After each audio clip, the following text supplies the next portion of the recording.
Ladies and gentlemen, I would like to start by acknowledging the important work of the International Federation of Landscape Architects in designing sustainable solutions in a context of growing environmental and socio-economic challenges. Humanity is at a crossroads.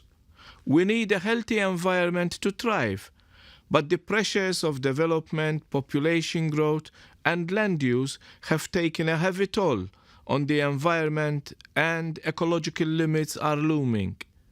With 2/3 of citizens living in urban areas, these are particularly under pressure. My key message is very simple. Green investments make sense for cities. They make sense for many reasons, including the one that city administrators are often most concerned with: their budgets. Many cities which have invested in improving their green credentials are also thriving in terms of jobs and growth. For example, Bristol in the United Kingdom, winner of the 2015 European Green Capital Award.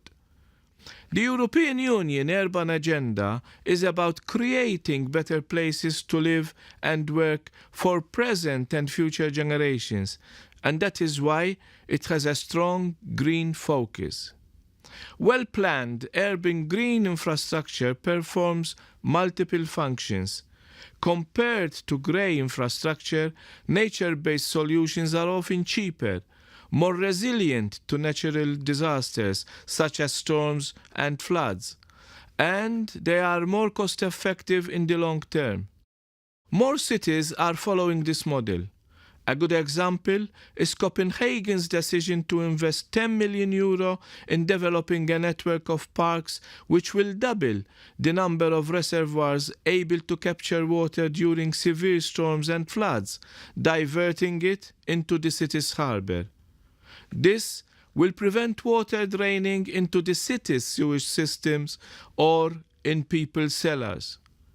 The development of such green infrastructure is foreseen in the European Union Biodiversity Strategy to 2020.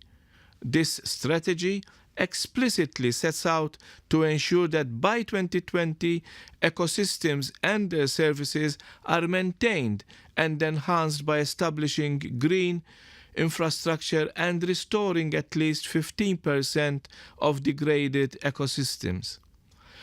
Responding to this political ambition, the Commission published a strategy in May 2013 to promote the use of green infrastructure right across Europe and to create a robust enabling framework to facilitate green infrastructure projects.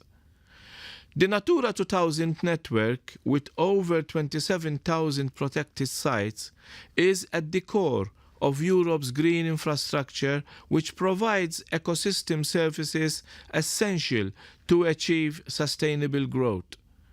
Green infrastructure and nature-based solutions are also a crucial component of our efforts to mitigate climate change and to adapt to its impacts.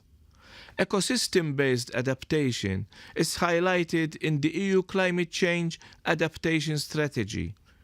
The European Commission is also supporting Member States' efforts by helping them develop knowledge and skills, by raising awareness, and by providing financial support for green infrastructure through EU funds. Finally, the Commission is assessing opportunities to develop a trans-European network on green infrastructure, similar to the trans-European networks that exist for energy, transport, and communication. This would help us reap more of the benefits that green infrastructure can deliver throughout the European Union, so that it can become a true European success story. Landscape architects are often the ones that are making this happen, designing, planning, and often also implementing the projects that make nature-based solutions and green infrastructure a reality on the ground. To conclude, what we now need is for green infrastructure to become the norm. Working together, we can build an infrastructure that improves the quality of all our lives. I congratulate and thank the International Federation of Landscape Architects for making a valuable contribution towards this goal. With this in mind, it is with honor and pride that we accept the IFLA Europe 2016 award. Thank you for your attention.